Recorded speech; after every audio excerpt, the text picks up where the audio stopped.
नमस्कार दोस्तों, स्वागत है आपका एक और नई वीडियो में। आज हम आपको केदारनाथ मंदिर के इतिहास के बारे में बताने जा रहे हैं, तो वीडियो को पूरा ज़रूर देखें। दोस्तों, केदारनाथ मंदिर उत्तराखंड के रुद्रप्रयाग जिले में स्थित एक ज्योतिर्लिंग मंदिर है। केदारनाथ पर्वत शिखर समुद्र तल से करीब 7 किलोमीटर ऊंचा है। मीटर की बात करें तो यह 6,940 और फीट की बात करें तो यह 22,000 फीट ऊंचा है और 3 अन्य चोटियों के साथ मंदिर के पीछे स्थित है। सच में यह दृश्य आपकी आंखों को कुछ देर के लिए मंत्रमुग्ध कर देता है कि आप चाहकर भी उन्हें बंद नहीं कर पाते। प्रकृति ही स्वयं भगवान है। दोस्तों, समुद्र तल से मोटा मोटा 3.5 किलोमीटर की ऊंचाई पर एक शिव धाम, जिसके पीछे सीना ताने खड़ा है, उतनी ऊंचाई का केदार पर्वत शिखर। यह दृश्य आपकी दृष्टि को चुंबक की तरह अपनी ओर आकर्षित कर लेता है। दोस्तों, वास्तव में अद्भुत ताजी हवा और केदार घाटी का मनोरम दृश्य देखते हुए आप समय के चलने का रुका हुआ महसूस करते हैं। केदारनाथ छोटा 4 धाम यात्रा का एक अभिन्न अंग है, इसलिए इसे केदार धाम भी कहा जाता है। यमुनोत्री, गंगोत्री और बद्रीनाथ अन्य 3 छोटा 4 धाम हैं। दोस्तों, अब बताते हैं केदारनाथ के पौराणिक इतिहास के बारे में। सबसे पुराने वर्णन के अनुसार विष्णु के अवतार रूप ऋषियों नर नारायण की विनती पर भगवान शिव ने केदार में सदा के लिए अपना निवास बनाया था।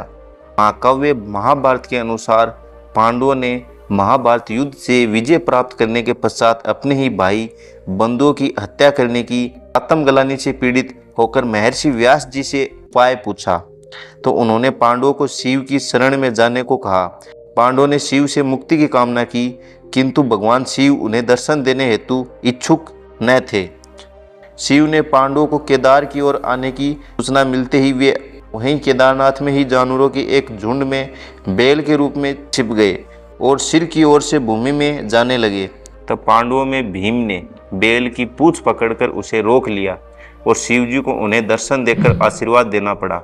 उस स्थान से नंदी बैल की पीठ के अतिरिक्त शेष भाग लुप्त हो गया। यही उस बैल की पीठ के आकार का ही शिवलिंग आज केदारनाथ ज्योतिर्लिंग कहलाता है और मंदिर के गर्भगृह में यही नुकीली चट्टान भगवान शिव के सदा शिव रूप में पूजी जाती है। इसके बाद पांडवों या इनके ही वंशज जनमेजय ने यहाँ केदारनाथ ज्योतिर्लिंग की स्थापना की थी। केदारनाथ में शिव आशीर्वाद मिलने के बाद पांडव पहाड़ी की जिस चोटी से स्वर्ग गए थे उसे स्वर्ग रोहिणी के नाम से जाना जाता है। दोस्तों, पंच केदार पीठ के अतिरिक्त बाकी उस बैल के शरीर के अन्य 4 भाग अलग अलग स्थानों पर दिखाई दिए, जो कि शिव के उन रूपों के आराधना स्थल बने। दोस्तों, अब बात करते हैं केदारनाथ मंदिर के निर्माण और संरचना की। तो केदारनाथ ज्योतिर्लिंग मंदिर के निर्माण तिथि पर काफ़ी सराय आज भी बना हुआ है। आज तक ये निश्चित नहीं हो पाया है कि मूल केदारनाथ मंदिर का निर्माण किसने और कब करवाया था, लेकिन निश्चित तौर पर पिछले 1000 सालों की लंबी अवधि से केदारनाथ भारतवर्ष में एक महत्वपूर्ण तीर्थ स्थान रहा है। दोस्तों, हमने अभी केदारनाथ ज्योतिर्लिंग के पौराणिक इतिहास में महाभारत की चर्चा की थी। यहाँ ये आश्चर्य करने वाली बात है कि महाभारत महाकाव्य में जहाँ पांडवों और कुरुक्षेत्र युद्ध का वर्णन मिलना जितनी सामान्य बात है, उतनी ही असामान्य बात है पूरी महाभारत में कहीं भी केदारनाथ नामक स्थान का कोई उल्लेख न मिलना। ध्यान दे, यहाँ उल्लेख ना मिलना कहा जा रहा है, न कि उल्लेख ना होना। केदारनाथ के चारों ओर पांडवों के कई प्रतीक आज भी हैं, जैसे राजा पांडु की मृत्यु यही नजदीक मौजूद पांडुकेश्वर में हुई थी। दोस्तों, केदारनाथ का सबसे पहला लिखित उल्लेख स्कंद पुराण में मिलता है, जिसमें गंगा नदी की उत्पत्ति की एक कहानी है। स्कंद पुराण कुरुक्षेत्र और गढ़वाल क्षेत्र के साथ साथ केंद्र में काशी को पवित्र मानकर रचा गया है। दोस्तों, केदारनाथ मंदिर के पीछे वाले हिस्से में आदि शंकराचार्य की मृत्यु के स्थान के एक स्मारक के खंडहर आज भी स्थित हैं। मंदिर का जीर्णोद्धार जगत गुरु शंकराचार्य ने करवाया था। एक अन्य मान्यता है कि वर्तमान मंदिर 8वीं शताब्दी में आदि शंकराचार्य द्वारा बनाया गया था, जो पांडवों द्वारा द्वापर काल में बनाए गए पहले के मंदिर की बगल में है। मंदिर की गुस्सर रंग की सीढ़ियों पर पाली या ब्रह्मी लिपि में कुछ खुदा हुआ है, जिसे स्पष्ट जान पाना मुश्किल है। दोस्तों, भूवैज्ञानिकों द्वारा यह दावा किया जाता है कि केदारनाथ मंदिर लिटिल हिम युग के दौरान लगभग 400 वर्षों तक बर्फ के नीचे दबा रहा था।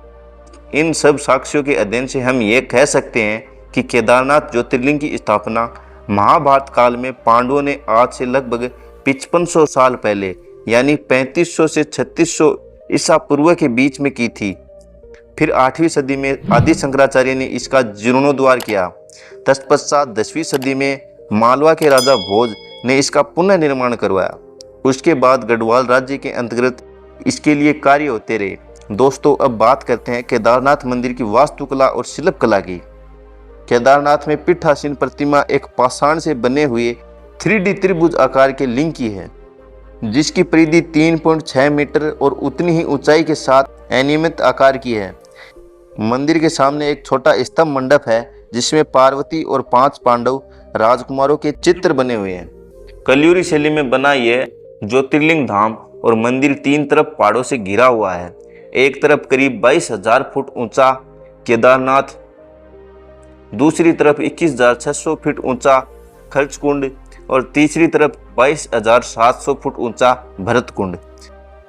तो दोस्तों, यह था केदारनाथ मंदिर का इतिहास। कैसा लगा आपको, हमें वीडियो में कमेंट करके ज़रूर बताएं। वीडियो को लाइक व चैनल को सब्सक्राइब करना ना भूलें। कमेंट में जय श्री महाकाल ज़रूर लिखें। मिलते हैं अन्य किसी टॉपिक के साथ।